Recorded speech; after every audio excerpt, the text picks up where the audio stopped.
Brigitte Lahaie, Sud Radio, c'est l'instant Sexy News.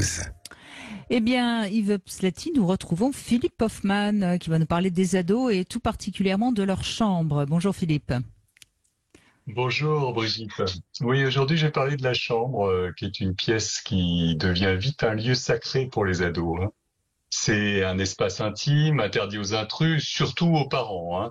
Mais bien qu'il soit quasiment interdit de séjour, ils sont pas très loin. La chambre au secret bien verrouillée, elle fait tout de même partie de la maison, qui est l'espace de la famille.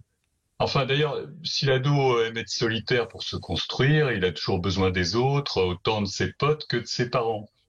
D'ailleurs, il suffit de les siffler, de crier, et hop, ils débarquent. Par contre, si c'est l'inverse, les parents s'égosillent ou piétinent devant les portes closes. En général, la chambre, elle est très chargée. Même vraiment bordélique. C'est important d'ailleurs que les ados aient leur chambre, et à partir de quel âge ? Enfin, si on Alors, peut, c'est bien sûr. important qu'ils aient leur chambre, à mon avis, dès qu'ils rentrent au collège. Si c'est possible, mais parfois, même dans des espaces un peu étriqués, on arrive à leur accorder un lieu à eux, et c'est tant mieux, parce que ils en Oui. ont besoin. Et c'est pas pour travailler à leur bureau, mais c'est pour avoir un espace intime à eux, surtout. Mm. Donc, en général, cette chambre, elle est plutôt chargée, bordélique. C'est une représentation de l'esprit tourmenté des ados. Les jeunes, ils conservent toute leur histoire. On y décèle des traces de l'enfance avec des peluches, des photos, des boîtes à jouets. Ils grandissent, mais leur part régressive est toujours là. D'ailleurs, le décor de la chambre reflète bien aussi leur évolution, et particulièrement la différence des genres et des stéréotypes sexuels qui sont si utiles au début de l'adolescence. Les garçons, c'est toujours plus brouillon, ils rangent peu, ils laissent traîner leurs affaires, ils cherchent pas à afficher une déco tendance. Ils exposent parfois quelques super-héros ou des jouets symboliques, mais rien de plus.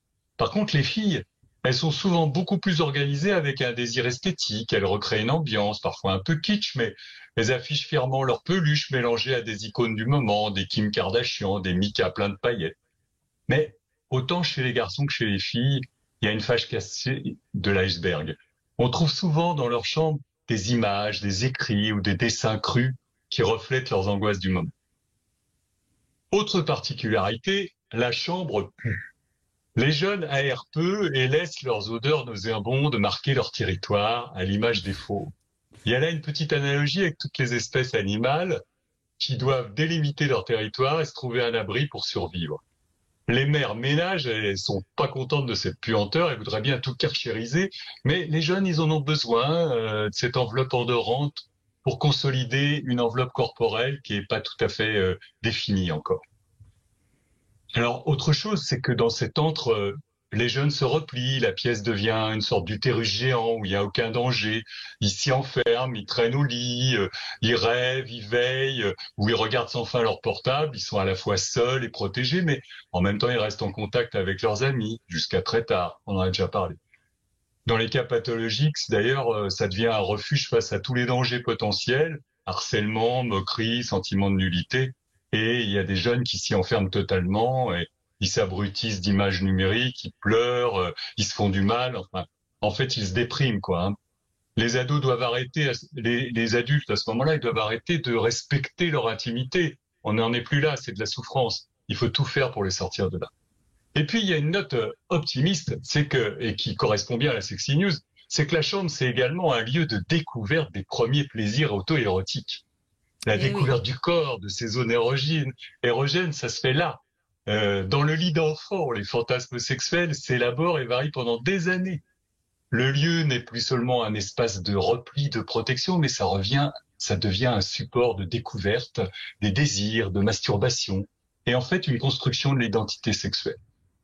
Donc, à part dans les cas de repli excessif, la chambre des ados, c'est un lieu essentiel où ils se sentent bien. L'important, c'est de respecter cet espace intime. Ça reflète leur histoire infantile, leur intérieur, leurs besoins de protection. Et c'est aussi un espace de découverte et d'intimité sexuelle, et puis aussi un espace d'élaboration de la pensée. En somme, c'est un vrai lieu de création de soi. Ouais. Et d'où l'importance, évidemment, de ne jamais rentrer dans la chambre de son ado sans frapper. C'est bien de le rappeler. Exactement. Ouais. Même si, évidemment, j'imagine que tous les parents le savent. Yves Pslati, vous voulez réagir à ce que nous a raconté Philippe Hoffmann ? Ben, je reconnais tout ce qu'il a raconté j'ai reconnu ça avec mes enfants, hein. C'est tout à fait la même chose. Ben, je pense que tous les enfants se ressemblent quand ils sont ados. Ils font exactement la même chose, mais il faut respecter leur espace intime, bien évidemment, hein. Et quand même, on toque, s'il dit n'entre pas, on ne rentre pas. C'est pas parce que j'ai toqué que j'ai le droit d'entrer. Il faut que j'entende la réponse. Mm. Évidemment, c'est vice-versa. Si vous fermez la porte, l'enfant n'a pas le droit d'entrer. Il doit toquer aussi. C'est donnant-donnant, hein. Et c'est valable pour la salle de bain aussi. C'est bien de le rappeler, hein. La salle de bain, c'est pas un lieu public, je trouve. On a tendance à oublier Ah oui, la salle de bain, c'est détail. encore plus intime, hein. C'est plus intime encore, hein. Là, Ouais, ouais. vraiment, ça nécessite un verrou, hein. Mm. Mm. Que ce soit pour les parents ou pour les ados. En tout cas, vous m'avez fait rire. Je ne me souvenais plus que j'étais un vrai puma, putois, pardon, plutôt quand j'étais dans ma chambre. J'avais pas cette impression. Bon, ben peut-être que je n'ai pas échappé à la règle, Philippe Hoffmann. Merci en tout cas. Ouais. Merci beaucoup.